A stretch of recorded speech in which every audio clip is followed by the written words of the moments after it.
Arratsaldeon guztioi. A continuación vamos a proceder a realizar la charla presentación del libro Cristo, la Virgen y los dioses antiguos, cuando los hombres se convertían en dioses, escrito por Miguel Ángel Ibáñez García, aquí a mi izquierda. Para quien no lo conozca, Miguel Ángel es licenciado en Historia por la Universidad del País Vasco y hace muchos años comenzó su doctorado, pero por motivos familiares pues no pudo culminarlo. Pero nunca se ha desvinculado ni de la investigación ni del estudio. Ha publicado y ha realizado diferentes obras relacionadas con la historia, en concreto con la historia de la religión, el arte religioso de finales de la Edad Media y con, por ejemplo, el monasterio burgalés de Valpuesta. En lo referente a lo que es el propio libro que hoy presentamos, durante más de 30 años, ha estado recopilando, analizando y estudiando la bibliografía con la que ha podido, pues, finalmente elaborarlo. Más concretamente ha sido durante los últimos 6 años donde ha estado plasmando por escrito todas las conclusiones a las que ha llegado después de todo este tiempo, que básicamente se pueden resumir en al final la influencia que ha tenido la mitología antigua en los orígenes del cristianismo. En este libro, el autor no se ha conformado con hacer un simple registro o un listado de las diferentes conclusiones a las que han llegado los diversos autores especializados en el tema, que muchas veces pues, pecan de dar por sabidas determinadas cuestiones que un público más generalista, informado pero no especialista, pues no conoce. Entonces, en este caso, el autor ha querido ir un paso más allá e introducir una serie de novedades que en esta materia, en este tipo de libros, pues no son tan habituales. Por un lado, el autor se ha intentado alejar de la exclusividad de la alta investigación, pero no por ello ha dejado de consultar y estudiar las diferentes tesis doctorales, algunas inéditas, especializadas en este tema, y las principales referencias bibliográficas acerca de esta cuestión, tanto a nivel nacional como internacional. Sin embargo, todo esto lo ha combinado con referencias explícitas a obras más divulgativas. Seguro que algunos de ustedes conocen a Antonio Piñero, que es uno de los principales divulgadores e investigadores en este ámbito en España. Y lo que ha querido pues, es, de alguna manera, que este libro llegue a la mayor cantidad de gente posible sin que sea pues, para una persona especialista. Simplemente para un público interesado e informado, pero que pueda comprender perfectamente las cuestiones que se detallan en esta obra. Y por otro lado, pues en el texto del propio libro ha incluido más de 1.200 notas a pie de página, que en algunos casos tienen un valor incluso superior a lo que es el cuerpo del propio libro.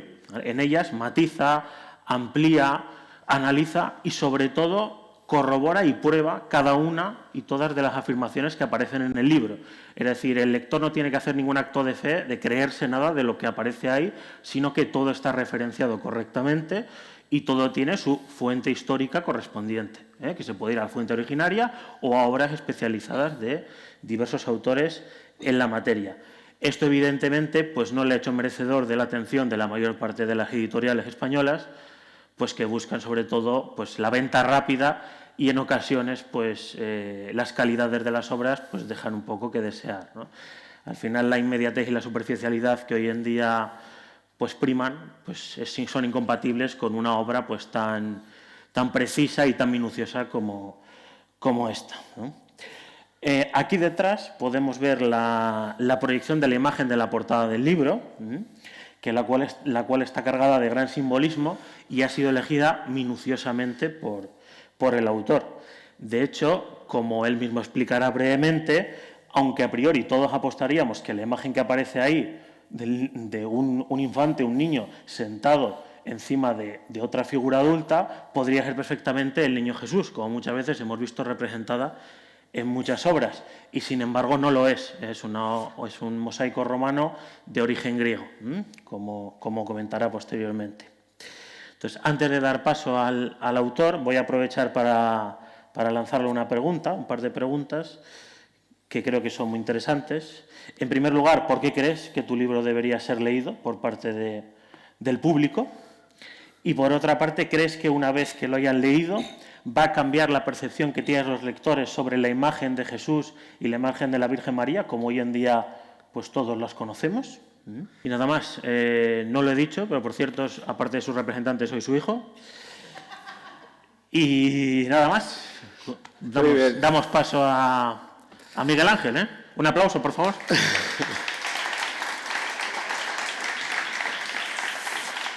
Gracias, arratsaldeon a todos. Muy bien, empezamos un poco difícil, dos preguntas que son complicadas, que me las ha guardado hasta ahora, no me las había dicho. Y bueno, pero son muy interesantes. ¿Por qué un tema como este? Un tema como este que no es de actualidad. Hoy la actualidad va por otros derroteros, ¿no?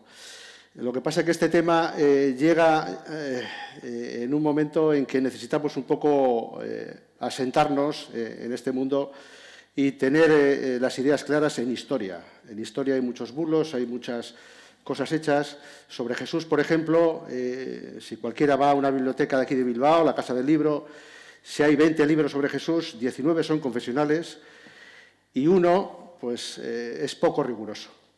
Entonces yo quería apartarme un poco de eso y seguir una tradición que, aunque la verdad es que la gente no lo conoce, pero viene de hace más de 100 años en Alemania. La historia de las religiones, un grupo empezó a estudiar estos temas y lo que voy a decir yo hoy aquí, en gran parte ya lo dijeron ellos. Lo que pasa que, como ha dicho Iñaki, pues no acaba de calar. ¿Por qué no acaba de calar? Pues porque en España, en Europa, la religión, el catolicismo en este caso, pues tiene mucho predicamento y es muy difícil cambiar ideas que están establecidas y que eso, cuesta mucho variar. Pero bueno, vamos a empezar. Este es un tema, tiene muchas ideas, es un tema de una presentación que espero que ustedes no se duerman, pero voy a contar cosas rigurosas y estudios importantes. Aquí en España tenemos el mejor libro que se ha escrito, yo diría, en el mundo sobre Jesús de Nazaret. Se llama La invención de Jesús de Nazaret, de Fernando Bermejo Rubio, es un profesor de la Universidad de la UNED. Es relativamente conocido, pero debería ser mucho más, porque todo lo que voy a decir aquí yo ya está esbozado en ese libro que ha salido hace ya unos años, hay varias ediciones, pero tampoco lo conoce la gente. Entonces, vamos a ver si entre todos llegamos a divulgar estos temas. El asunto es muy fácil, es muy claro, ¿no? ¿Cuál es la relación entre los dioses antiguos y los dioses cristianos? Es decir, Cristo y la Virgen tuvieron concomitancias, relaciones importantes con los antiguos. Hubo personajes históricos de aquella época que también pasaron de ser hombres a dioses. ¿De dónde tomaron Cristo y la Virgen las características que les adornarían como tales? Porque los dioses de la antigüedad tenían unas características concretas. Sobre todo los griegos nacían de una virgen,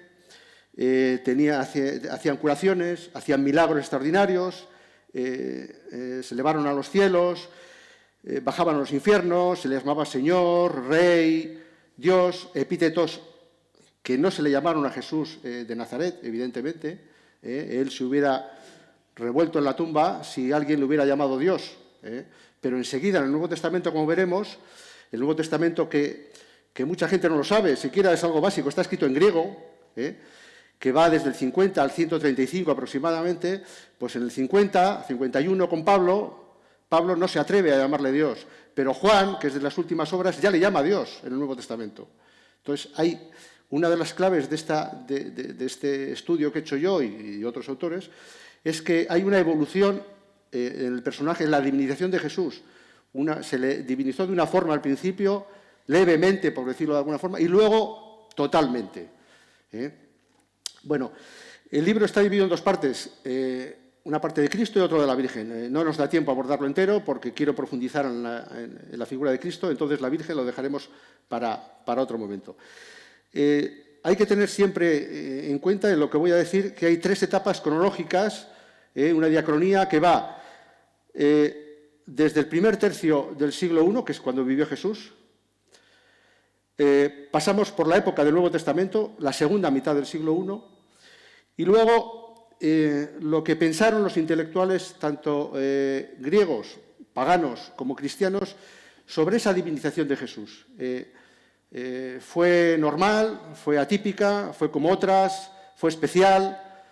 Vamos a ver qué pensaban. Esas tres etapas vamos a centrarnos muy poco en la vida de Jesús, diré 4 pinceladas, mucho en el Nuevo Testamento, y vamos a traer textos. El libro está lleno de textos y de fuentes, para que cada uno, como ha dicho Iñaki, pueda por sí mismo corroborar lo que yo digo. Entonces, veremos si ya un autor, por ejemplo, del siglo II, que es Celso, dice lo mismo que yo lo mismo que él, más bien. Bueno, pues han pasado 2000 años y tenemos que repetirlo y repetirlo porque no acaba de llegar. Bueno, empezamos con lo importante. Lo que cualquier cristiano conoce es el Cristo del Evangelio, el Cristo de la fe, ¿no? Y la pregunta que surge es ¿cómo se produjo esa transformación del Jesús de la historia al Cristo de la fe? El porqué es fácil, el porqué es la supuesta resurrección de Cristo. Este hecho provocó una transformación radical de la figura y mensaje originales de Jesús en lo que todos conocemos. Jesús murió por nosotros, nuestros pecados, y si creemos en Él y seguimos sus enseñanzas, nos salvará. Los estudiosos independientes, científicos, estamos convencidos que Jesús no pensaba esto. Jesús pensaba otra cosa, que vamos a hablar de ello. El cómo se transformó un hombre en Dios es más difícil de dilucidar y, bueno, es un proceso multifacético y podemos decir que, en síntesis, la muerte de este personaje histórico, casi nadie duda que existió, fue ignominiosa para sus seguidores. Es decir, nunca pensaron que los romanos iban a justiciarle de la forma más agravada que había, la forma más brutal que existía para los sediciosos, para los violentos contra Roma, para los que se sublevaban contra el imperio, que era la crucifixión.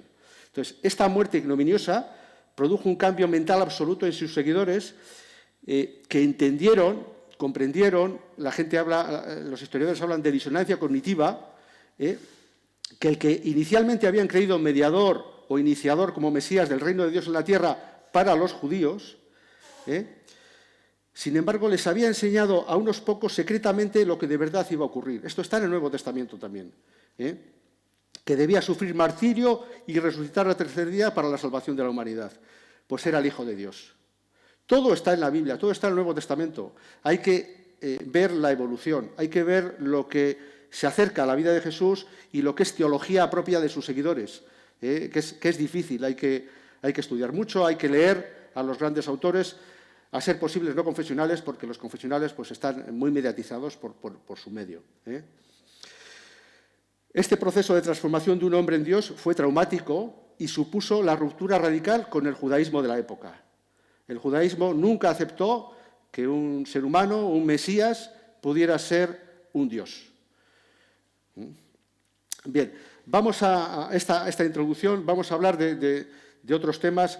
La atmósfera religiosa donde surgió esta divinización, donde estaban el judaísmo, el gnosticismo y el helenismo con los tres apartados o elementos culturales que influenciaron enormemente en el cristianismo. Vamos a hablar un poco más en profundidad del helenismo, que el libro se centra en eso, o sea, la divinización en aquella época se hacía de una forma concreta. Los griegos, que son como los americanos hoy en día, están en todos los sitios, influyen en toda la cultura, pues los griegos influyeron en toda la cultura, también en Israel, también en el Nuevo Testamento. No nos olvidemos que, como he dicho antes, no solo Pablo, los evangelistas, las cartas, todo está escrito en griego. Aunque eran judíos griegos, y esto es esencial. Luego hablamos un poco de Jesús de Nazaret, un poco de cómo se divinizó exactamente, cómo 4 o 5 pinceladas características que veremos reflejadas en otros dioses antiguos, pero a él se le asignaron de una forma concreta y especial, que hablaremos de ella. Bien, al final haremos una conclusión y de lo que pensaban esos grandes intelectuales que hemos dicho, Celso, Taciano, Orígenes, Justino, Clemente, autores que algunos de ustedes conocerán del siglo II, III, los más cercanos a Jesús, que vieron que que había mucha relación, muchas similitudes entre el Dios nuevo que se creó y los dioses antiguos. Bien, dentro de esta atmósfera religiosa que hemos dicho del judaísmo, el gnosticismo y el helenismo, vamos a diferenciar un poco cada cosa porque es muy denso, es muy intenso y hay que sintetizar mucho. Entre los judíos había varios grupos, como ustedes conocen, los saduceos, los fariseos, los esenios, pero fueron los apocalípticos, los que esperaban un fin de los tiempos dramáticos y próximos, los que influyeron de una forma particular e intensa en el nuevo credo cristiano. Los textos de estos hablaban de seres mitológicos. Hay una remitologización de los textos que hay entre el Antiguo y el Nuevo Testamento. Se llaman textos intertestamentarios del siglos III, II, I antes de Cristo, a la época de Jesús.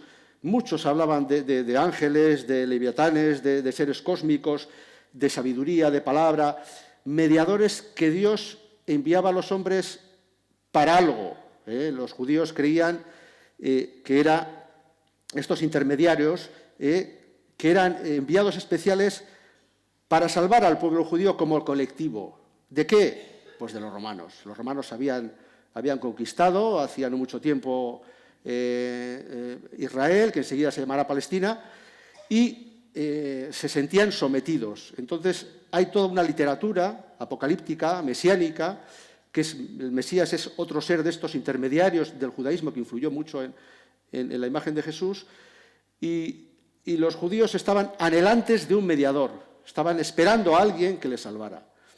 Entonces, los seguidores de Jesús pensaron que él era el Mesías.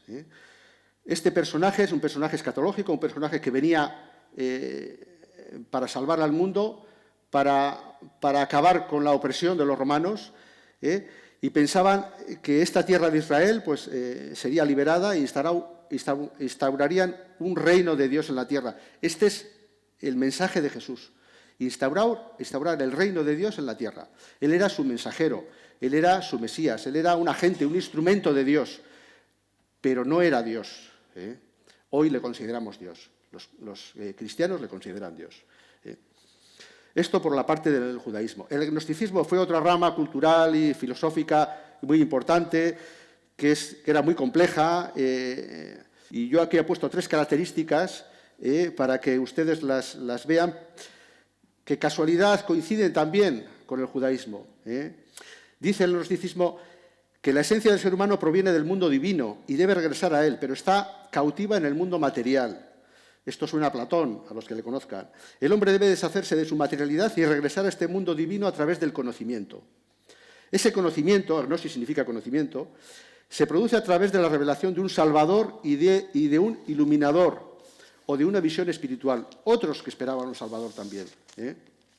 Esa iluminación no es accesible, es costosa, cuesta mucho, es elitista, es muy oscura y no es para todos. Era para los agnósticos. La meta es liberarse aquí y ahora de existencia material, con miras a que después de la muerte se permanezca junto a Dios puro y libre. Pasa lo mismo. Estos anhelan una salvación, pero esta es una salvación más personal. Los judíos una salvación como grupo, como pueblo. Esta gnosis, según la mayoría de los estudiosos, no conformó una religión independiente, sino que fue el acervo cultural, el sustrato donde crecieron y se influenciaron el orfismo, neopitagorismo, hermetismo y cristianismo. No podemos entrar a más, es un fenómeno curioso, pero difícil de estudiar y de leer. Vamos a centrarnos en lo que yo creo que es la esencia de la divinización de Jesús dentro de este ámbito cultural, que es el helenismo. Las ideas que hemos citado antes de las características divinas, que si bajada a los infiernos, que si nacimiento de una virgen, que si realización de milagros, no tienen un origen judío. Lo que aparece en el Nuevo Testamento, que está dirigido a Cristo, es extrajudío. Y hay que buscar de dónde vienen todos estos elementos que están en el Nuevo Testamento y que se achacan a Jesús. Pues están en el mundo griego, en el mundo helenístico. La influencia fue terrible. Hoy no podemos apreciarlos porque a partir del siglo II, III, IV, una vez que Roma conquistó Jerusalén, destruyó Jerusalén porque se sublevaron los judíos, con Vespasiano y Tito hacia el año 70, el judaísmo, que había estado imbricado con el helenismo, se separó totalmente de él.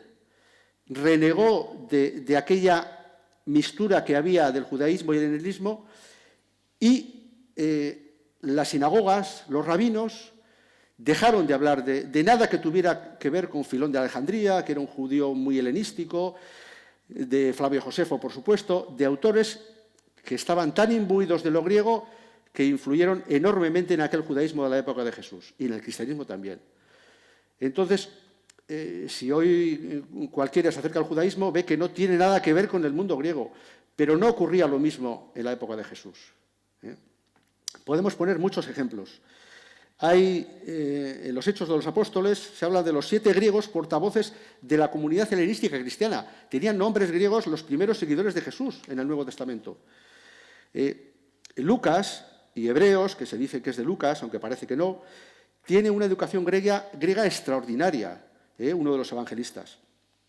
Hubo cultos a Dioniso en ciudades de Palestina, en Escitópolis, en Cesarea Marítima, había estatuas, monedas. También cultos a Heracles Melcar, que es Hércules, en la ciudad fenicia de Tiro, que estaba muy cerca de Israel, a donde el sumo sacerdote Jasón envió a representantes judíos para sacrificar a Melcar, que era un dios pagano. Es decir, el judaísmo y el helenismo no estaban separados en la época de Jesús. Esa es la clave. Esto en Israel, en Palestina, pero es que fuera, en Alejandría, en la zona de lo que hoy es Turquía, en Grecia, en lo que se llama la diáspora, la influencia del helenismo en el judaísmo fue tremenda, fue mucho mayor todavía que dentro. Hay la Biblia de los 70, para los que conozcan un poco, que es la Biblia judía traducida al griego, cambia conceptos judíos y les convierte en griegos. Por ejemplo, partenos, que es virgen, esa palabra no aparecía en el mundo judío. Cuando traduce la Biblia al judío, cambian su significado, no solo el nombre. Esto es una nueva teología. Por ejemplo, el concepto griego de logos. A ustedes les sonará, logos es palabra, verbo en griego. La utiliza Filón de Alejandría, la utilizan muchos autores judíos de la época. ¿Qué significa la palabra logos? Es un nombre griego traducido por palabra, razón, significado. Se conocía desde Heráclito en el siglo VI a.C.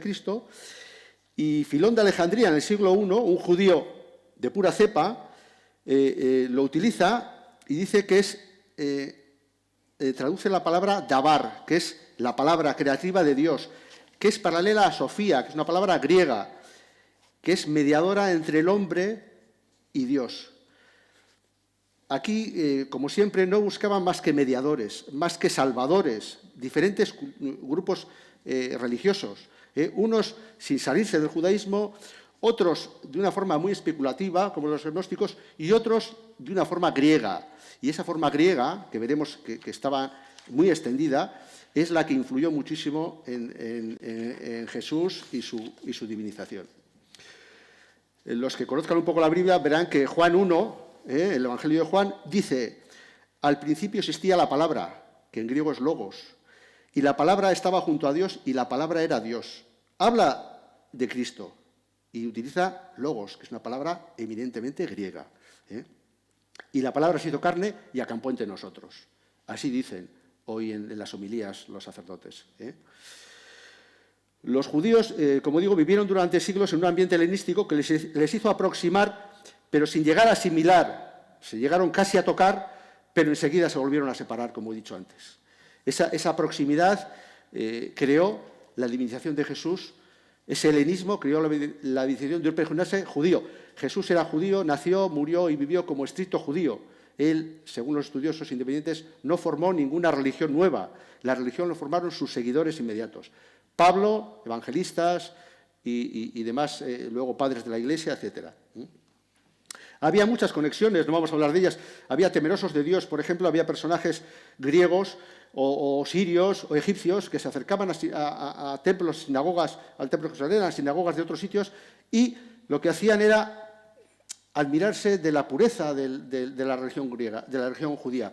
Y entonces estaban con ellos en sus sinagogas y se mezclaban un poco, y unos hablaban de otros.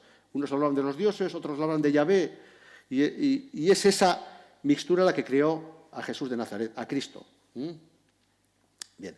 Dentro de este contexto histórico hay dos elementos, hay muchos, pero he tenido que sacar dos porque son extraordinariamente importantes para conocer la divinización de este personaje.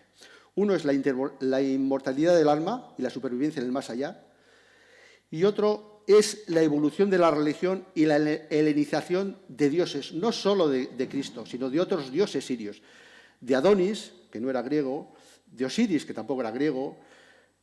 Cuando nosotros aparecen muchas veces en la historia, les vemos con las características griegas. Si vas a los orígenes, al siglo VIII, IX, X antes de Cristo, en Siria, en Egipto, tienen unas características concretas, pero cuando aparecen los grandes textos de la época de Jesús, son diferentes ya. Tienen características de dioses helenísticos. Lo mismo le pasó a Cristo. Estas dos ideas, de las que voy a dar dos pinceladas, están imbricadas en toda la divinización de Jesús. La idea de un salvador o héroe que se enfrenta a la muerte y la vence, que es Cristo, siendo desde entonces el modelo para sus adeptos, es un fenómeno que aparece en los siglos VI y V antes de Cristo. Hay un conjunto de doctrinas, textos y misterios relacionados con la superación de la muerte de alguna forma, donde el alma se convierte en inmortal, siguiendo las enseñanzas y acciones de algunos seres divinos. Y estas ideas se extendieron, en la época de Jesús eran muy conocidas, e empapaban los misterios del Eleusis, el orfismo, el pitagorismo, el platonismo. ¿Cuáles son estos dioses que influyeron mucho en Cristo? Perséfone, Orfeo, Dioniso, Isis. Parece mentira, son dioses, hoy les consideramos paganos, extraños al cristianismo. Veremos, espero que me dé tiempo, que sus características son muy similares a las de Cristo, muy similares. Estos dioses comienzan al ser, cuando llegan a Grecia, el mundo griego se extiende por toda la cuenca mediterránea, y los griegos escribían mucho y filosofaban mucho, y tenían un sincretismo de sus dioses, aceptaban a otros sin ningún problema, pero siempre les traían a su ascua. Tenían que cambiarles y no podían transponer de otros lugares a su propio país, a su propio terreno, sin una idiosincrasia propia. Hablaban de héroes, dioses salvadores, hablaban de misterios, y si encajaban, les aceptaban. Si no encajaban, permitían que sirios, egipcios, babilonios, en su territorio, siguieran adorándoles. Pero si un griego adoraba a Isis, adoraba a Orfeo, adoraba a Osiris, tenía que cambiarle. Y eso es clave en todo esto que estamos diciendo. ¿Cómo se plasmó esta muerte que convierte el alma en algo etéreo y sube a los cielos y es lo que importa? Pues a través de una serie de cultos nuevos que surgieron en Grecia, que se llaman los cultos mistéricos. Hablaremos de ellos. Además de estos cultos, hay una serie de héroes o dioses extraordinarios. Es decir, hay dioses que están en unos cultos que se llaman mistéricos, que veremos que mueren y resucitan. Hay otros héroes, como Hércules, Dioniso, que han descendido a los infiernos y han regresado. Es decir, han conocido la muerte. Han ido a buscar a su madre, Sémele, han ido a buscar a su pareja, Eurídice, Orfeo, y fueron capaces de vencer a Hades, que era el dios de la muerte, y a Perséfone, que era su esposa, y contarlo. ¿Y cómo lo contaron? Pues a sus seguidores, a través, sobre todo, de la filosofía, de la religión, a través de los misterios. Esta es una idea, la idea del alma como inmortal, idea griega que influyó mucho en los judíos. Otra idea de ese sincretismo que hemos hablado, de unión de dos dioses diferentes, de dos entidades divinas totalmente diferentes. Por ejemplo, todo el mundo sabemos quién es Artemis y quién es Diana. Helios o Apolo son dioses de culturas diferentes. Pero en el siglo I, en la época de Jesús, cualquiera entendía que cuando hablaba de Helios podía hablar perfectamente de Apolo, o de Hércules y Heracles. Eran el mismo personaje. No había distinción. Hoy las religiones son celosas, no permiten que haya ningún otro Dios nada más que el suyo. Antes no era así. La yuxtaposición, hablo aquí, entre dioses egipcios y griegos, por ejemplo, era algo muy común. Tengo un ejemplo que es precioso. En la tumba de Perséfone de la necrópolis de Com el Sogafa en Alejandría, que está datada en la época de Jesús, se combinan escenas de Anubis embalsamando a Osiris con escenas de Hades raptando a Perséfone. Está arriba la imagen egipcia y abajo la imagen griega, en el mismo sepulcro. Y nos cuenta la autora que hizo el estudio. En ambos casos es un triunfo sobre la muerte. Osiris la supera con la ayuda de Anubis y su arte de embalsamar. Perséfone, ya hablaremos de ella, la supera cíclicamente al permitirse su regreso a la tierra. Los griegos estaban imbuidos, aparte de los dioses, de los grandes dioses de los templos que eran cívicos, estaban dentro de una cultura del pueblo, individualmente la gente anhelaba un salvador, anhelaba un mediador, alguien más cercano que Zeus, que Hermes. Estaban muy alejados. Ellos querían alguien que pudieran rezarle y tocarle y que vieran que les podía salvar. Esa es la clave de todo esto. Otra característica de esta helenización de dioses orientales es que en este periodo los cultos antiguos encerraban elementos naturalistas, primitivos. Venían de adoración a la naturaleza. Vieron cómo el invierno traía la muerte del dios, por ejemplo, Perséfone bajaba al Hades y ahí estaba como dormida, y luego en la primavera resurgía y volvía a nacer. Estas ideas naturalistas eran muy comunes en la época, en el siglo VI, V, IV antes de Cristo, pero cada vez que nos acercamos, cuanto más nos acercamos a la época de Jesús, sufrieron una evolución. Los misterios y una serie de ideas, como estas del alma que hemos dicho antes, empaparon estas ideologías y esos dioses que eran dioses naturalistas se empezaron a convertir en dioses personales. Es decir, si Perséfone era la idea simbólica de la primavera, en el siglo I ya no era así. Era una diosa que podía salvar a los hombres. Qué curioso que ese fenómeno ocurrió en la época que se produjo la divinización de Jesús. Ustedes han oído hablar seguramente de los misterios de Eleusis. Aquí se adoraba a dos dioses griegas, que eran Deméter y Perséfone. Lo trataremos después. Pero, al parecer, desde tiempo inmemorial se conmemoraba el devenir de la muerte y regeneración de la naturaleza, como les he dicho, a través de las espigas, sobre todo, y la bajada de Hades, al Hades de Proserpina y su regreso estacional. Con el tiempo, esto se convirtió, como hemos dicho, en una escatología, en una personificación del iniciado en esos dioses. Yo quiero ser como mi Dios. Mi Dios ha nacido o nace cada primavera. Yo quiero nacer con él. Esto antes de Jesús ya se daba en muchos misterios. En Osiris pasó lo mismo. Era un dios griego, egipcio, que existía de hacía milenios, de hace 2500 años, en la época de Jesús. Fue un dios de la naturaleza, un dios de las inundaciones, un dios de los infiernos también. Jesús también es el dios de los infiernos. Bajó al infierno y rescató a los que estaban allí antes de él y juzgará a vivos y muertos, dice el cristianismo. Osiris también juzgaba a los muertos. Hay la palabra hoy está muy de moda, hay muchos bulos, que si Osiris es el antecedente directo de Cristo, no es el antecedente directo de Cristo. Yo lo que quiero es que ustedes comprendan que Osiris del 2500 a.C. no es el mismo Osiris que la época de Jesús. Y el Osiris de la época de Jesús sí que se parecía algo a Cristo. Esta es la idea central. Las religiones evolucionan muchísimo.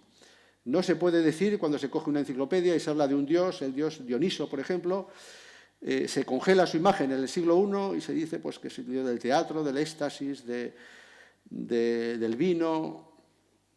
A veces vamos a textos del siglo VI y no hablan de eso. Hablan de que los pastores le hacían sacrificios con una libación de vino para que sus ovejas no enfermaran. Entonces era el dios del teatro. Pues en el siglo V a.C. sí, pero en el siglo X a.C. no.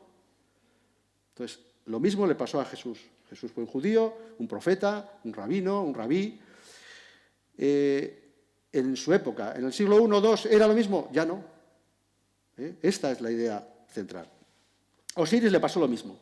Osiris, cuando vino a Grecia, le metieron en unos misterios también, con Isis, que era su esposa, y lo mismo, pues decía que moría y resucitaba. Dioniso pasó lo mismo y Adonis pasó lo mismo. No vamos a centrarnos en esto, son similares. Bien, vamos a centrarnos un poco ahora en el Jesús histórico. He traído esto no porque sea la esencia del libro, solo en el libro aparecen, no sé si son 4 páginas de 400. Yo reconozco que todo el mundo hoy debería conocer quién fue el Jesús histórico. Lo he traído pues para que el que no lo conozca o el que tenga otra idea, pues se haga un poco a la idea de la ciencia, lo que dice hoy, ¿no? Jesús de Nazaret, fue en vida un discípulo, en vida para sus discípulos un profeta, un maestro. Le llamaban descendiente del rey David, uno como Elías, el nuevo Moisés, decían de él. Y según todos los indicios, nació, vivió y murió como judío. Estricto judío. Hoy nadie cree que Jesús fue cristiano.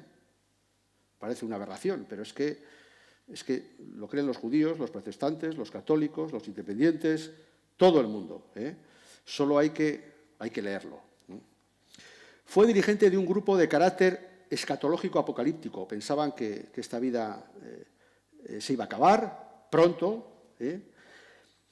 y que proclamaba la pureza moral, el arrepentimiento de los pecados y la práctica de la Torá o ley judía. Él era, ya les digo, estrictamente judíos. Y ese arrepentimiento, esa pureza moral y la práctica de la ley eran pasos previos para el establecimiento futuro, pero a la vez inminente, del reino de Dios en la tierra judía. Jesús no predicó para los gentiles, solo predicó para los judíos. Para conseguir esto, se enfrentó, sin evitar la violencia, tampoco puedo meterme en esto. Hay espadas en el Nuevo Testamento, que si cortaron la oreja de Malco, que si echaron a los cambistas del templo. Hay varios elementos que los estudiosos dicen que Jesús era relativamente, o por lo menos no aborrecía la violencia. Bueno, pues para conseguir el reino de la tierra, sin evitar la violencia, querían, a través de esas características que hemos dicho, echar al ocupante romano. Claro, esto no suena un poco raro. Suena un poco raro porque Jesús es bondad y en el Nuevo Testamento cabe en todo.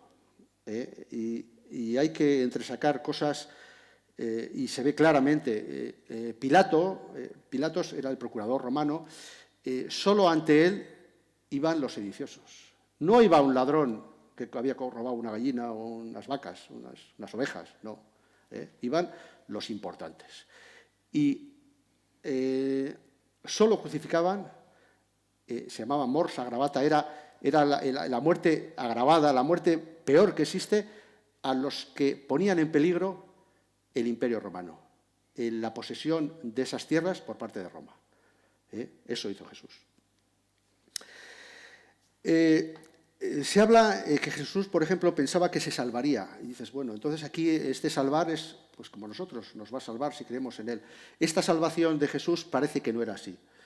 Él creía que se salvaría y pasaría a pertenecer a la nueva nación de Israel, ese reino de Dios novedoso, no novedoso, sino que parece que estaba extendido, pero no se conoce muy bien en la época.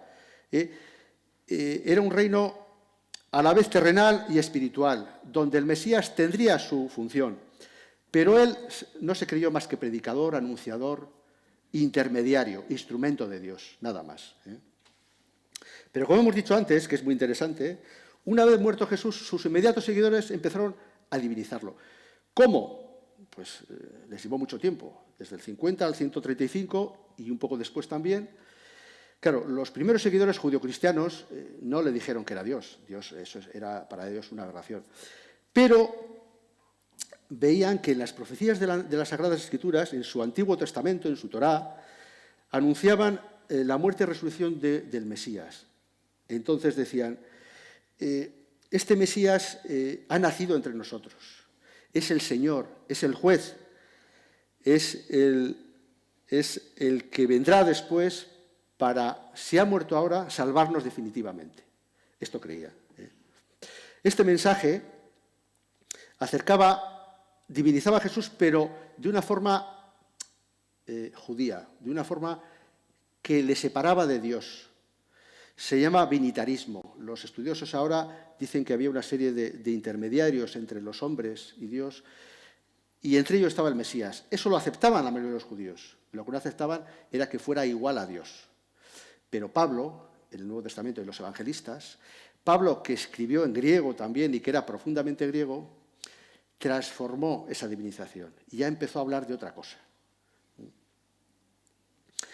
Él fundó una corriente, que tampoco la quiso fundar, pero hoy los estudiosos creen así, que es la corriente helenística dentro del cristianismo, que es la que se ha consolidado y ha llegado hasta hoy como la ortodoxa. Los seguidores de Pablo plasmaron en el Nuevo Testamento, escrito en griego, no se nos olvide nunca, la ignominiosa muerte de su profeta en la cruz. Comprendieron que su maestro no había hablado a los judíos del reino de Dios de la tierra, como he dicho, sino que el verdadero mensaje había sido él mismo. Lo dijo Pablo ya en el año 50-51. Pablo no conocía a Jesús, ningún evangelista conocía a Jesús.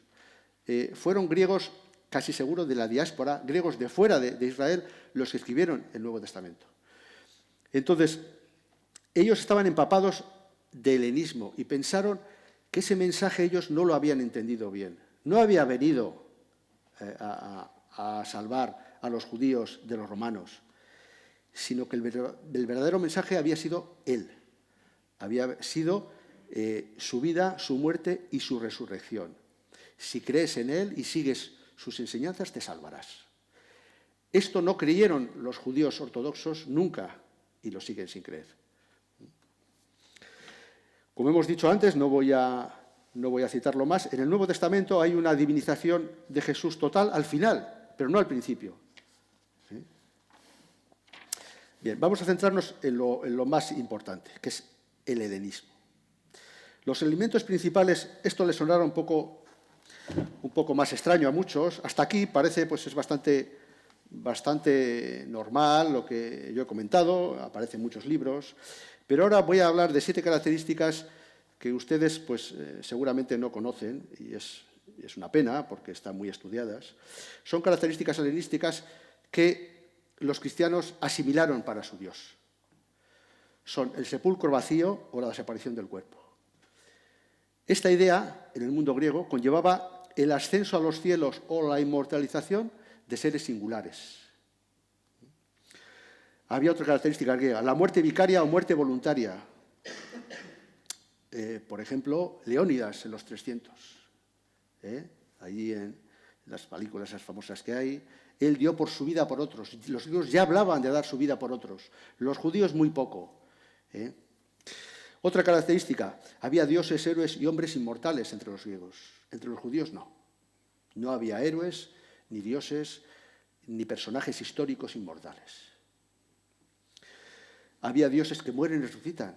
Dioniso murió varias veces y resucitó. Hércules murió también en un monte, violentamente, y fue elevado a los cielos. Así ponen las fuentes antiguas. La quinta característica, había dioses mediadores y vencedores de la muerte, de los misterios.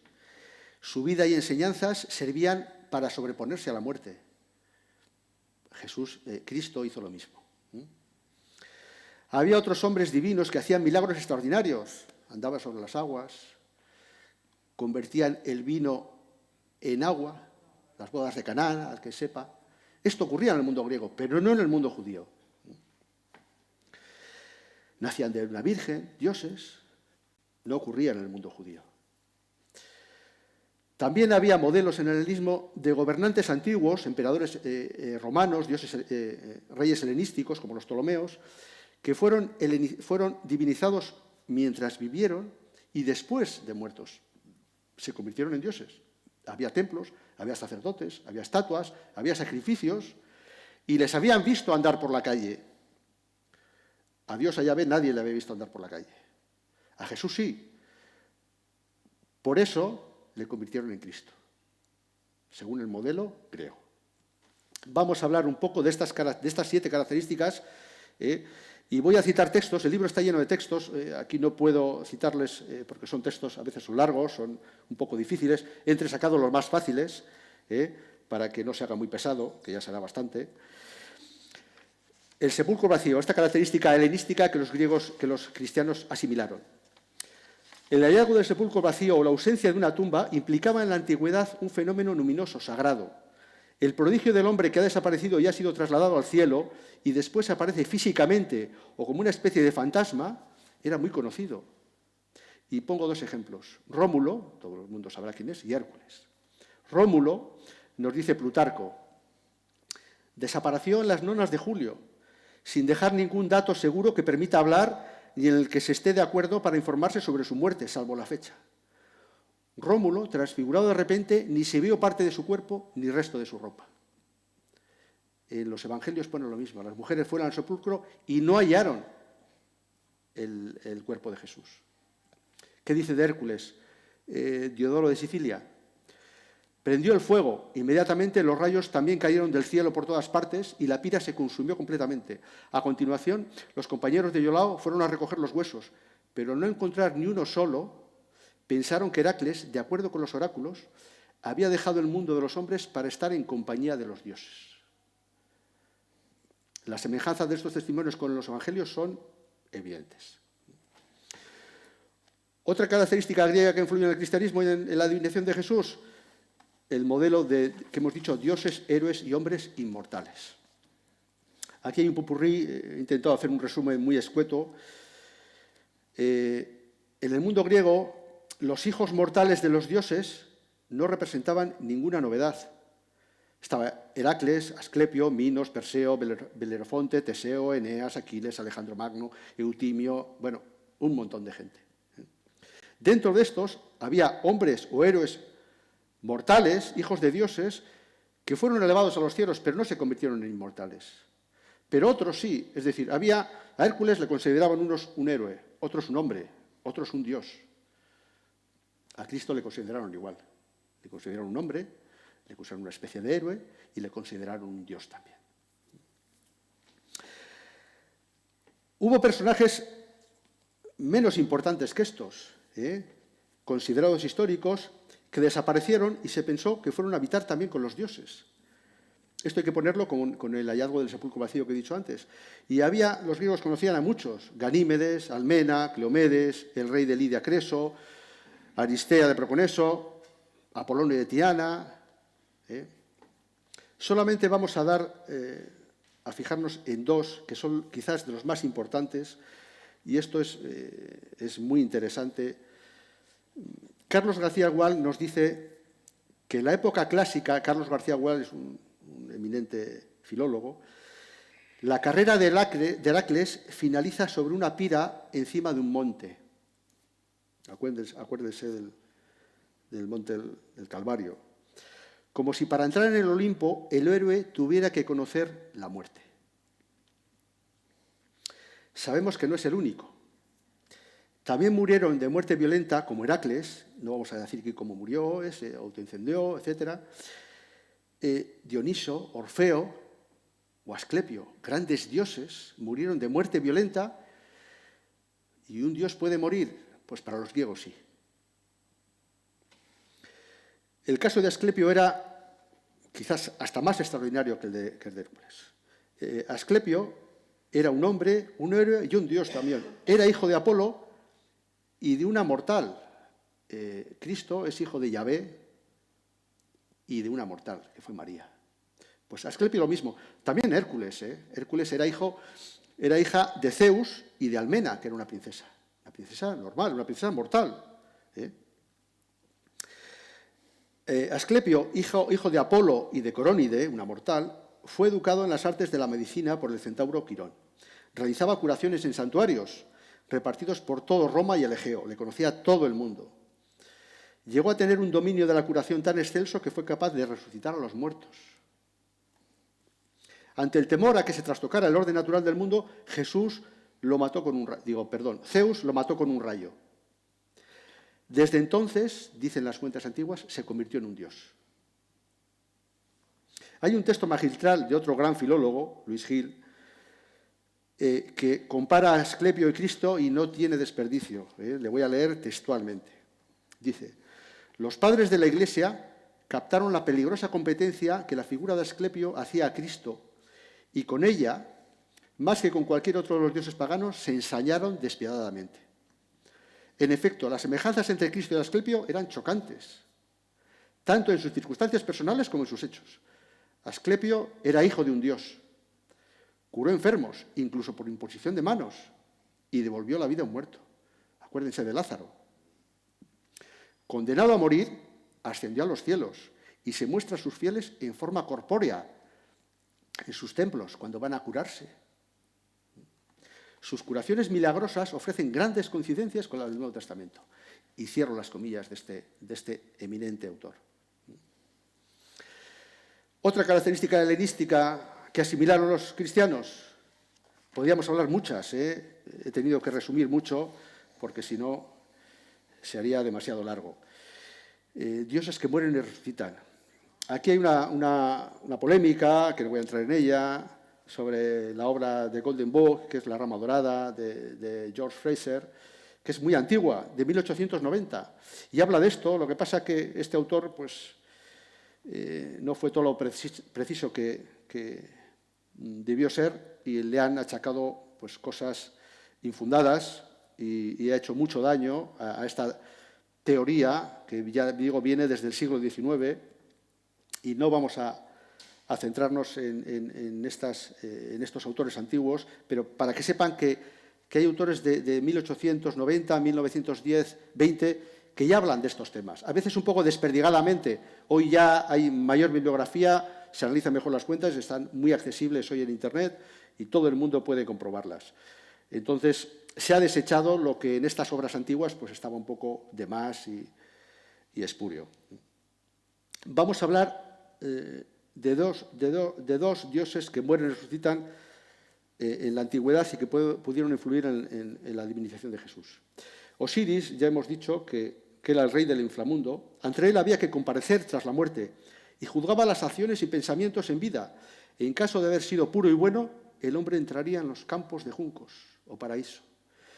Pero si no, sería arrojado a una segunda muerte definitiva.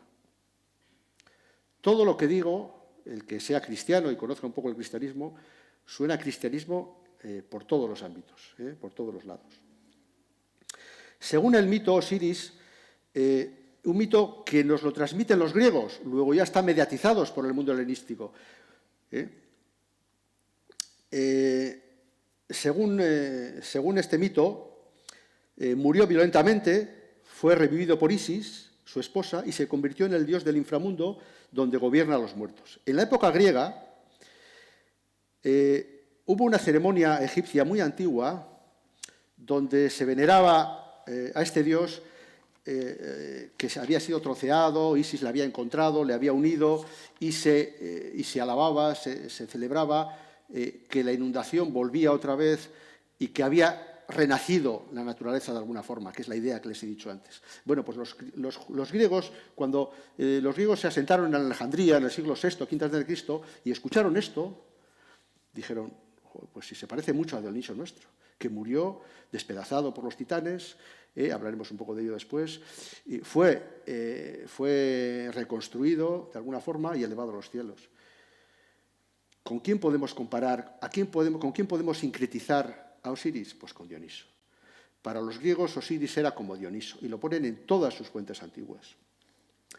Y como a Dioniso se conmemoraba, como ya veremos en el orfismo, que es otro movimiento que hubo en aquella época, su muerte y su renacimiento, resurrección es la palabra cristiana, también se comenzó a llorar la muerte de Osiris y a alegrarse por su renacimiento. Ya en la época de Jesús, antes de la vida de Jesús. Dioniso, otro, este es un dios griego de pura cepa, fue un dios de dimensión enorme. Es un personaje muy complejo, con muchas evoluciones, el dios del vino, del teatro, de la locura ritual asociada a las mujeres.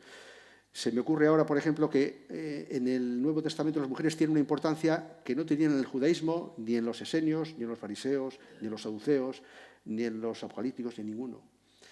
Van a ver el cuerpo de Jesús y son los primeros que dicen que Jesús no está aquí, ha resucitado. ¿Cómo se les ocurrió poner a los evangelistas, a las mujeres, como los primeros testigos? Bueno, pues se sospecha que el dionisismo, una religión dionisaca, órfica, con derivaciones que no vamos a entrar, cuyo centro eran las mujeres, tuvo mucho que ver. Los griegos decían que Dioniso nació 2 veces, una de una mortal, otra encontramos lo mortal, Sémele, y de Zeus, y otra del propio Zeus, de otra leyenda, otro mito que tampoco vamos a tratar. Está ligado a la muerte y a la vida, Dioniso. Es capaz de descender al Hades y rescatar a su madre Sémele, o volver él mismo de la muerte sufrida a manos de los titanes. Se le llamaba el benefactor, dicha de los mortales, lleno de gracia, liberador. No estoy hablando de Jesús, estoy hablando de Dioniso, de Baco, el dios del vino. Porque es el dios de la liberación, es capaz de liberar al ser humano de ataduras y prisiones. Puede ser a través del vino, si te emborrachas parece que te liberas, pero también de la muerte, porque Dioniso acompaña a sus iniciados que a través de los misterios conocen a Dioniso, acompañan hasta el Hades, hasta el infierno, para decir a Hades, estos son mis seguidores, dice Dioniso, trátales bien y llévales a un lugar paradisiaco. Se le consideró también a Dioniso a veces como héroe, como dios, esta mezcla que hemos dicho antes. Su nacimiento de un dios y de una mortal se sitúa en un ámbito muy cercano a Jesús, a Cristo, perdón. Cuando hablo de Jesús hablo del personaje histórico y cuando hablo de Cristo hablo del personaje divino. Había una tumba de Dioniso en Delfos, un dios con una tumba, pero es que había muerto varias veces y había resucitado, entonces si había muerto, pues en algún sitio tenía que estar, ¿no? Pues tenía, allí con Apolo, tenía un sepulcro. Entre los órficos, que es una rama que tenía Dioniso como dios principal, Dioniso era un poco diferente, era hijo de Zeus y Perséfone, y fue asesinado por los titanes, personajes mitológicos, y devuelto a la vida por Zeus. Jesús fue devuelto a la vida por Yahvé. Este mito de los titanes fue conocido por Píndaro, que es muy antiguo ya, también por los cristianos, por Clemente, Orígenes, lo conocía todo el mundo, estaba muy extendido. Dioniso es una de las civilizaciones centrales del culto de los misterios. Estaba mezclado con los misterios de Eleusis, órficos. Es difícil resumir un poco todo ese mundo. En el libro intento resumirlo de una forma más extensa y aquí no quiero adentrarme porque les voy a confundir. Solo sepan que en las fiestas de Dioniso, por ejemplo en Atenas, las Leneas, se hablaba del despertar o renacimiento de Dioniso. Muy ligado al vino, que es la uva que muere, la uva que se pisa y que renace. El simbolismo de Cristo relacionado con el vino es enorme. En el Evangelio de Juan, este evangelista le llama la vid, el vino, a Jesús, a Cristo. Cristo es el vino nuevo, símbolo de los tiempos mesiánicos. ¿Qué nos dice, por ejemplo, Pablo? Dice, antes de beber del vino nuevo en el reino del Padre, se alimentará el cristiano a lo largo de sus días del vino convertido en la sangre derramada del Señor. El vino representa el sacrificio, la muerte de Cristo, que es fuente de salvación. También para los seguidores de Dioniso, el vino representaba en cierta medida eso. Hay otra serie de dioses, los dioses de los misterios, que no vamos a centrarnos aquí porque es bastante peleagudo, lo reconozco, pero sí que voy a citar muy por encima los misterios principales, que son los misterios de Eleusis y los misterios dionisíacos y órficos. Estos misterios, en estos cultos, los iniciados llevaban a cabo una serie de pruebas y ritos, se preparaban y lo que conseguían era participar místicamente de las vicisitudes dolorosas de la divinidad y se aseguraban la felicidad en la vida y en el más allá. El partícipe de esos cultos mistéricos, esos ritos, al parecer moría simbólicamente y volvía a nacer transformado, pero ya en posesión de un conocimiento único y para siempre. Era secreto y no conocemos muy bien aquellos misterios de la antigüedad, pero hay un texto muy esclarecedor de Apuleyo en El asno de oro, o Metamorfosis, una obra muy próxima a la época de Jesús, que dice: escucha, pues, y ten fe. Vas a oír la verdad. Llegué a las fronteras de la muerte, pisé el umbral de Proserpina y a mi regreso crucé todos los elementos. En plena noche vi el sol que brillaba en todo su esplendor. Me acerqué a los dioses del infierno y del cielo. Los contemplé cara a cara y los adoré de cerca. Esas son mis noticias. Aunque las has oído, estás condenado a no entenderlas. Así pues, me limitaré a contarte únicamente los detalles, sin sacrilegio, que pueden relevarse a la inteligencia de los profanos. Estos ritos hablaban de la oscuridad, iban a la luz, que son simbolismos cristianos. Todo el mundo que esté empapado del Nuevo Testamento los reconocerá constantemente. Antonio Bernabé, otro gran catedrático de filología griega, nos dice: parece que la iniciación órfica de Dioniso fue una experiencia similar a la muerte, o mejor, una especie de ensayo para que el individuo experimentara la muerte real de antemano y no la tuviera miedo. ¿Qué es el cristiano no más que esperar la muerte y que se pueda elevar a Dios, que Él nos salve, que no caigamos en las garras del infierno? Los cultos mistéricos estaban muy de moda en la época de Jesús, estaban en todos los ámbitos, estaban en Alejandría, en Siria, en Roma, en todos los ámbitos. Todo el mundo les conocía y mucha gente pagaba para entrar en ellos.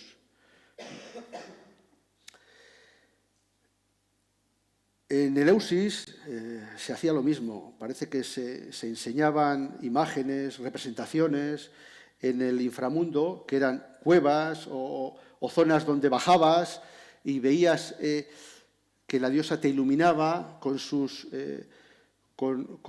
espigas, su fuego, su cara, y cuando volvías a nacer habías renacido, te habías identificado con ella, habías sido salvado para siempre. Los misterios órficos enseñaban que para afrontar con garantías el éxito en el viaje al más allá, había que purificarse, había que no tener relaciones sexuales, había que comer de cierta manera, había que saber ciertos textos. Los cristianos hicieron lo mismo. Yo creo, y no soy el único, que los cultos mistéricos fueron determinantes en la creación de la idea de muerte y resurrección de Cristo que está en Pablo y en el Nuevo Testamento. No podemos colegir, esto es muy importante, que Pablo copió o traspasó estos ritos. Esta idea, que la voy a desarrollar después, es enormemente importante. Una vez que el nuevo credo adoptó una tipología mistérica para su nuevo Dios, la evolución del cristianismo y los misterios fueron paralelas. Es decir, si los judíos estaban esperando un Salvador, los cultos mistéricos griegos hablaban de un Salvador, Cristo habló de salvación, aunque fuera para los judíos y de una forma especial, pues lo normal es que Cristo se convirtiera en un Salvador. Pablo, profundamente realizado, hace participar al cristiano de la muerte y resurrección de un Salvador mediante el bautismo y la Eucaristía. Son dos ritos que son no iguales, pero similares a los que los misterios parece que hacían para traer la salvación a sus adeptos. El vocabulario que utiliza Pablo es misteriosófico y fue elegido para captar adeptos. Esto nos dice Antonio Piñero, otro gran catedrático, que fue elegido para captar adeptos entre los que pretendían iniciarse en estos cultos. Su vocabulario es exactamente igual que los misterios. Su religión y su espiritualidad es muy similar. Hay que colegir, hay que destacar que los dioses de los misterios no salvan a través de su sufrimiento y muerte sacrificial como Cristo. Es decir, las concomitancias no son exactas. Son modelos, son mediadores, son conocedores del secreto de la muerte y de la renovación de la vida, y en algunos casos han muerto y vuelto a la vida, y hacen partícipes de esa victoria sobre la muerte a sus seguidores.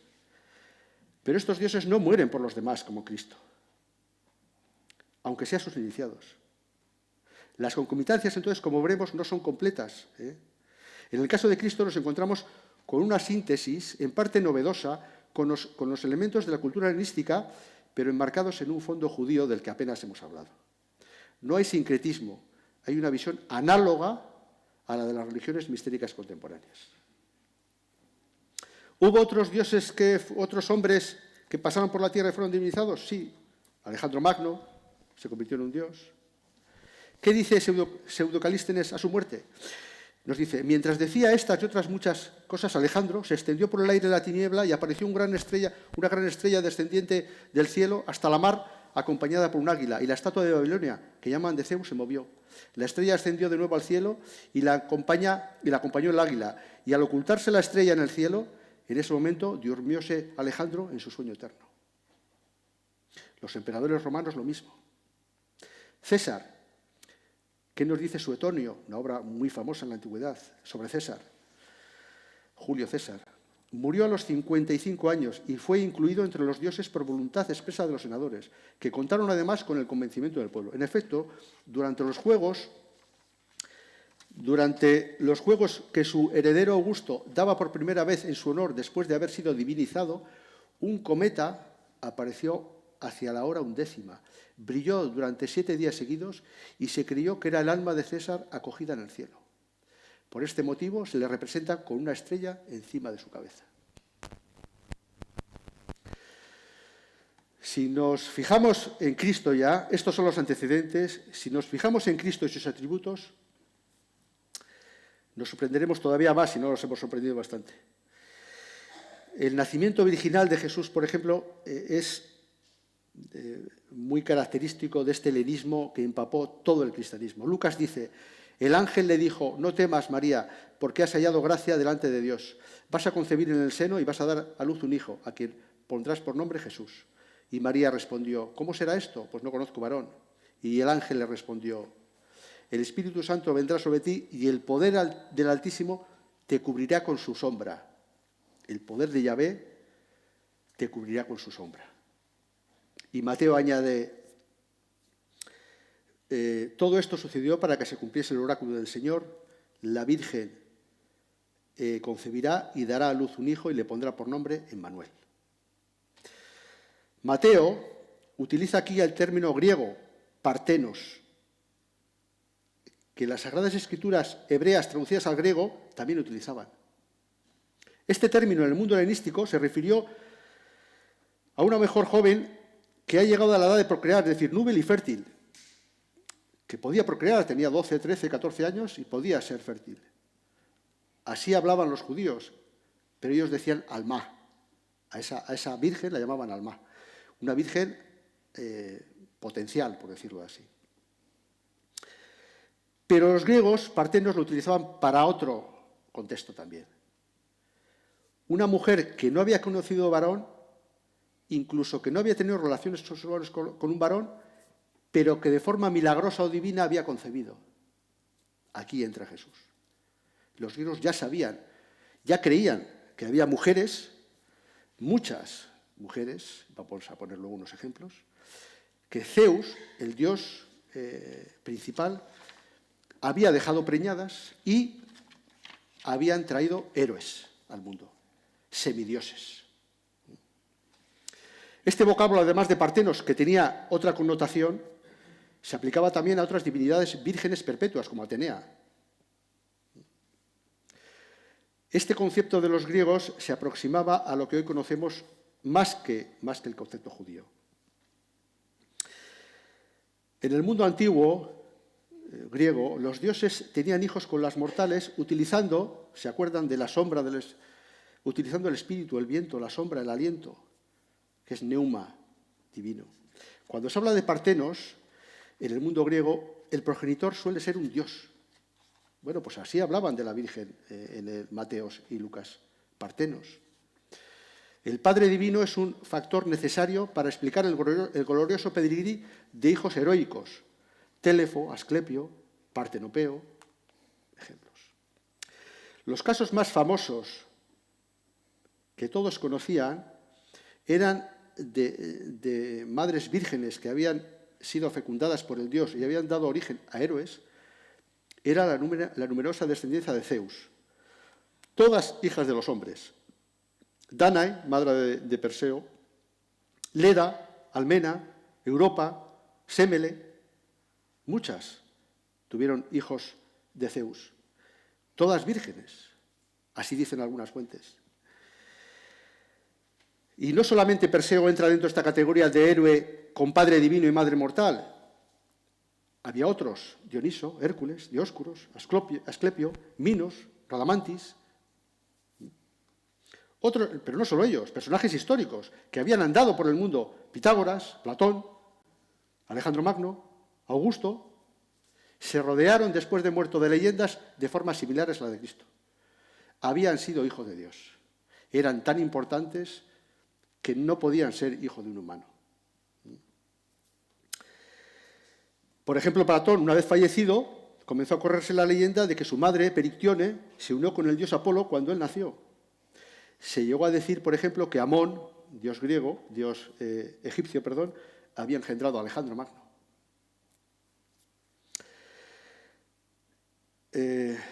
Cristo hizo muchos milagros. En el Nuevo Testamento aparecen milagros como curaciones, exorcismos, aparecen resucitaciones de Lázaro. Vamos a centrarnos en un par de curaciones milagrosas extraordinarias que son muy similares a las que nos cuenta Ovidio y otros autores antiguos.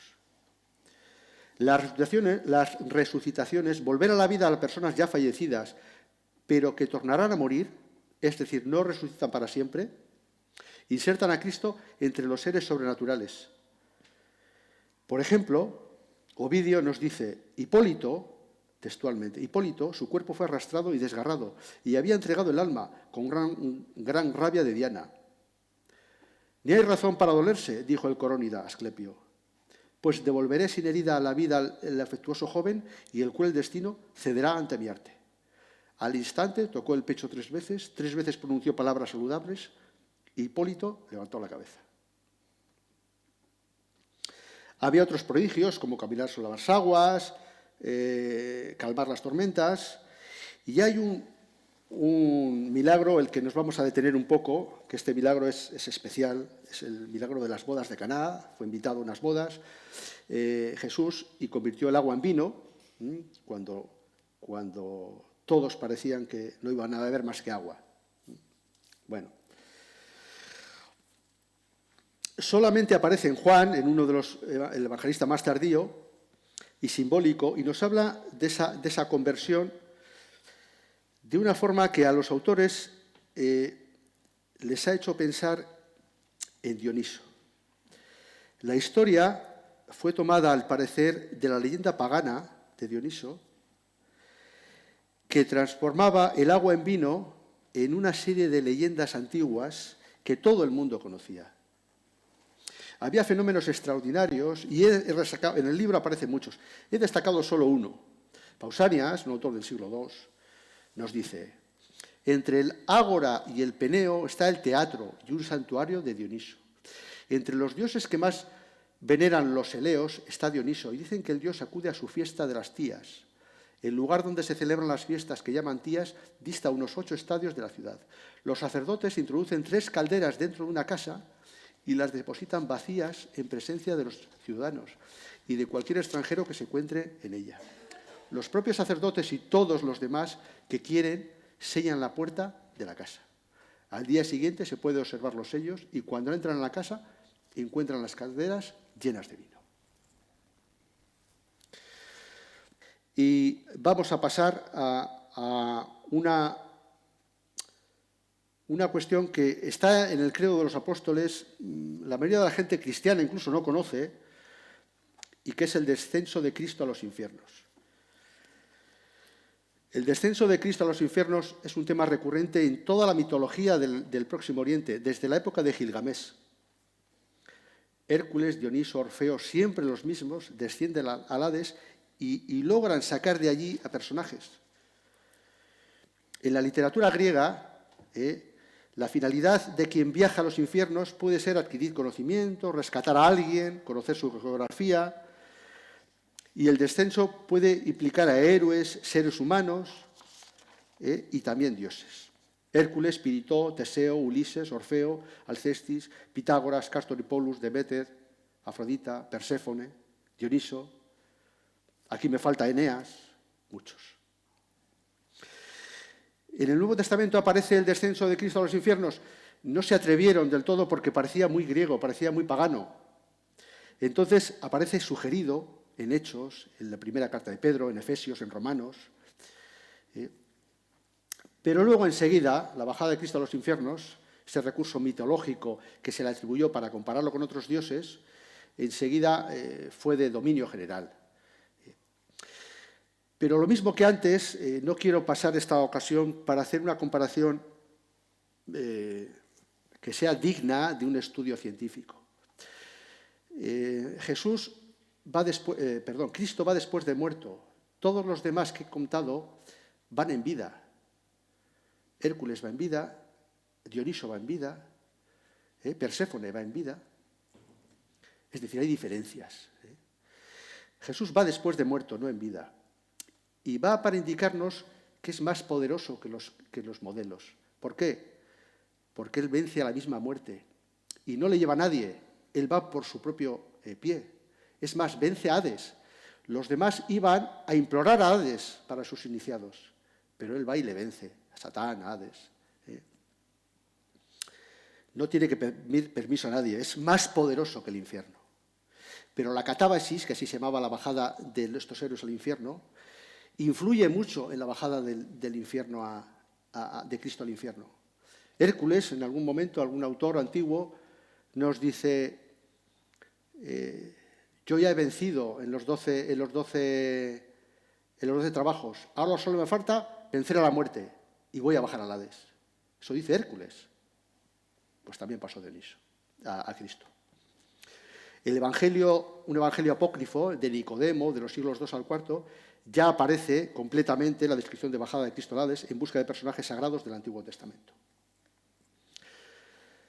Bien, no voy a decir nada más de esto, solo voy a traer una serie de textos, son un poco extensos, pero quiero citarles, porque estas ideas, que quizás a algunos de ustedes les parezcan novedosas, quiero que las oigan de autores de los siglos II y III después de Cristo, no de mi boca. Los escritores intelectuales paganos encontraron una correspondencia clara entre los personajes divinos de la antigüedad y Jesucristo, llegándose a hacer paralelismos entre ellos. Algunos paganos tuvieron a Cristo como otro más de los dioses o héroes que mueren y resucitan. Vamos a leer a Celso, que es una obra extraordinaria. Celso, un pagano del siglo II, que era un lector voraz y conocía muy bien la doctrina cristiana, dice: ¿qué razón, a fin de cuentas, os persuade a creer en Él, en Cristo? ¿Es porque predijo que después de muerto resucitaría? Zalmoxis de Citia, esclavo de Pitágoras, hizo otro tanto, según se dice, y el propio Pitágoras en Italia, y Ramsonite en Egipto, de quien se cuenta que jugó a los dados en el Hades con Deméter y que volvió a la tierra con un velo que la diosa le había dado, y Orfeo entre los Odrisios, y Protesilao, y Hércules y Teseo, siempre los mismos. Igualmente y sin razón se burlan de Cástor y Polus, de Hércules, de Dioniso, de Esculapio, sin admitir aceptarlos como dioses, porque por muchos y brillantes servicios que hayan podido prestar a la humanidad, fueron mortales. Eso dice a los cristianos. ¿Y Jesús qué fue? Nada más que un mortal, les dice. De un ser que tuvo un cuerpo mortal, hacen un dios y piensan que así obran con piedad. Su carne todavía era más corruptible que el oro, la plata o las piedras. Estaba hecha del más impuro lodo. ¿Dirán acaso que despojándose de esta corrupción él se tornó Dios? ¿Y por qué no habríamos de decir lo mismo antes de Esculapio, de Dioniso o de Hércules? Ríense de los que adoran a Zeus, con el pretexto de que en Creta se muestra una sepultura. sin saber sus razones. Pero ellos, a su vez, adoran a un hombre que fue sepultado en una tumba. Si tenéis gran voluntad de innovación, dice, ¿cuánto mejor os habría sido escoger para deificarlo a alguno de los que murieron violentamente y que son dignos del mito divino? Sabéis de quién hablan, ¿no? Hércules, Esculapio, Orfeo. Esto nos cuenta Celso, el filósofo pagano. Pero ¿qué decían los cristianos? Que había grandes analogías también entre ellos. También lo reconocían. Pero ¿por qué? Ellos, claro, Celso decía porque era otro como ellos, pero los cristianos no podían decir eso. ¿Y qué subterfugio buscaron? Pues diciendo que esas similitudes entre Cristo y los dioses eran obra de demonios, o que los escritores paganos, donde se contaban esas historias, las habían copiado de Moisés, del Antiguo Testamento, que era más antiguo que las ideas griegas. Es que no podían concebir que fueran tan iguales. Justino, ahora voy a hablar de 3 o 4 autores antiguos que lo dicen clarísimamente, mejor que yo, dicen, todos muy próximos al Nuevo Testamento, siglos 2, 3.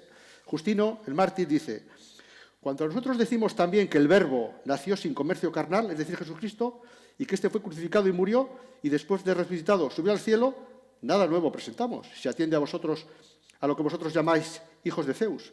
Hermes, el verbo interpretador, Logos, y maestro de todos, Asclepio, Dioniso, Hércules. Nosotros predicamos que nació de una virgen, pero esto puede seros común a vosotros con Perseo. En fin, que sanara a cojos y paralíticos y enfermos de nacimiento y resucitara a los muertos, también en esto parecería que decimos cosas semejantes a lo que se cuenta haber hecho Asclepio. Y cuando dicen que Dioniso es hijo de Zeus, nacido de la unión de éste con Sémele, una mortal, y le hacen inventor de la vid y cuentan que después de morir despedazado resucitó y subió al cielo e introducen el asno en sus misterios, no tengo derecho a ver ahí contrahecha la profecía del patriarca Jacob. De Hércules nos dicen que fue fuerte y recorrió toda la tierra, que fue también hijo de Zeus, que nació de Almena y que después de muerto subió al cielo. ¿No es esto igualmente un remedo de la escritura dicha de Jesús?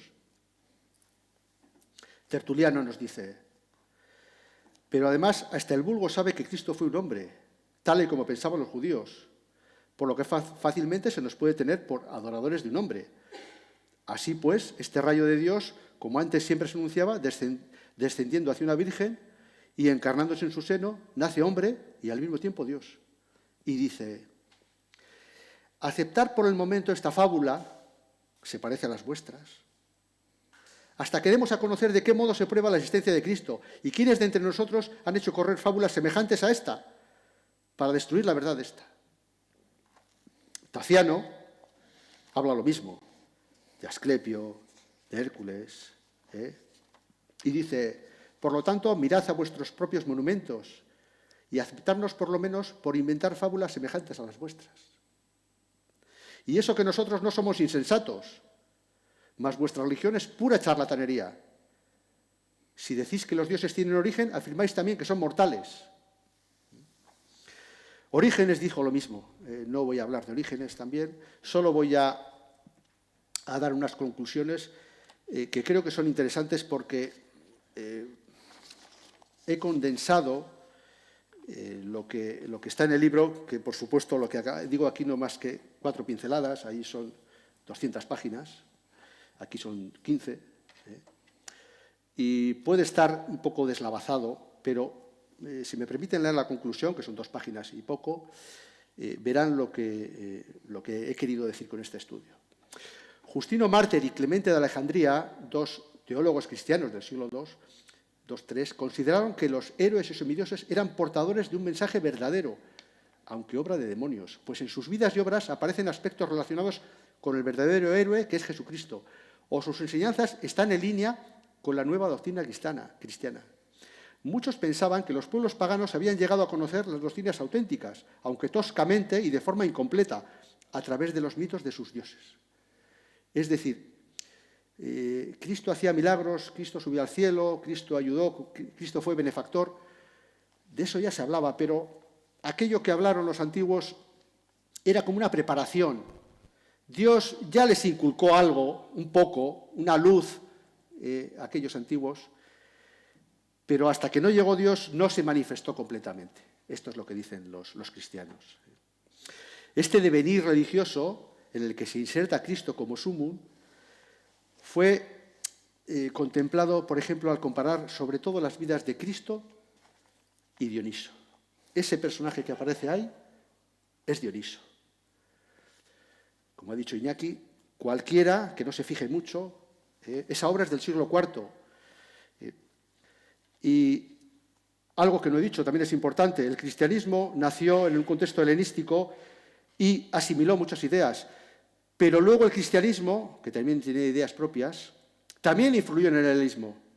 En el siglo IV a Dioniso se le pintó como Cristo. ¿Por qué esa semejanza entre Dioniso y Cristo? No podían dejar de percibir la importancia que tiene el vino en cuanto símbolo de la regeneración de la naturaleza, del sentido profundo y universal de lo que tiene que morir para dar vida, como la uva al ser pisada, del mismo modo que Jesús murió y resucitó para dar vida a través de su sangre, que es el vino de la Eucaristía.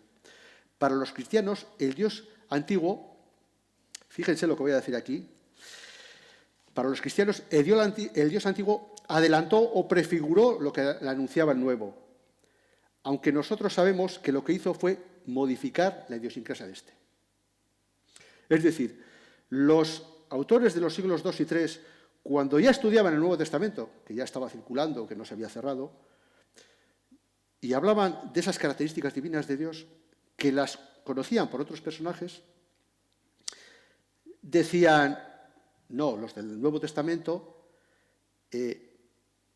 las han descubierto por ellos mismos, aunque estaban prefiguradas antes.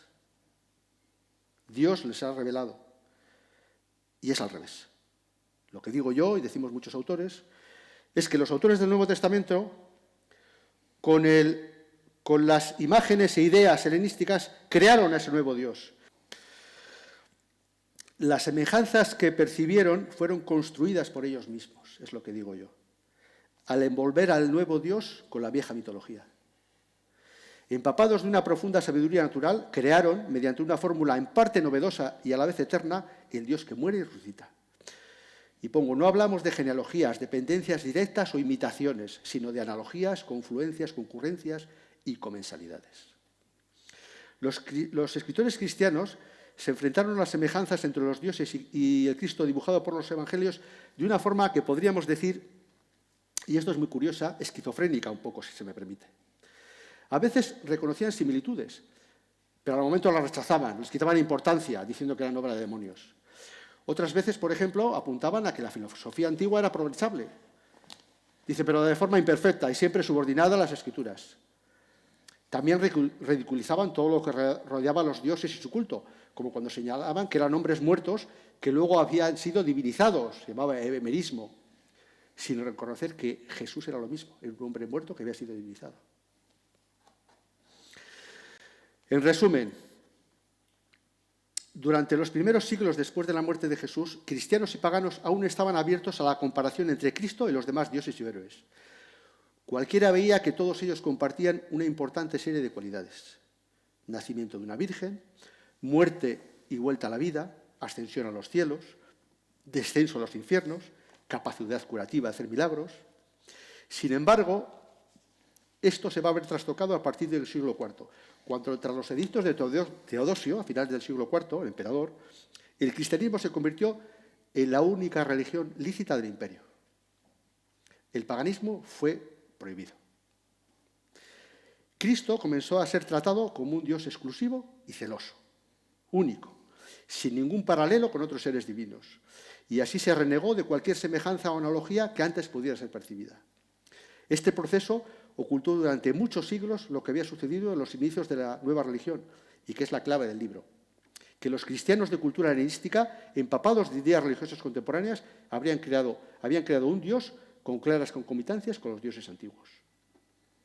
A partir del siglo V ya, ese conato de contemporización inicial de que hemos hablado y en el que se inscriben no solo los que hemos dicho, sino Minucio Félix, Tertuliano, Teófilo, Clemente, Orígenes, grandes teólogos hoy del cristianismo, esa contemporización inicial desaparece y se comienza a perseguir a los seguidores de los cultos que una vez pudieron tener algo en común con la nueva fe.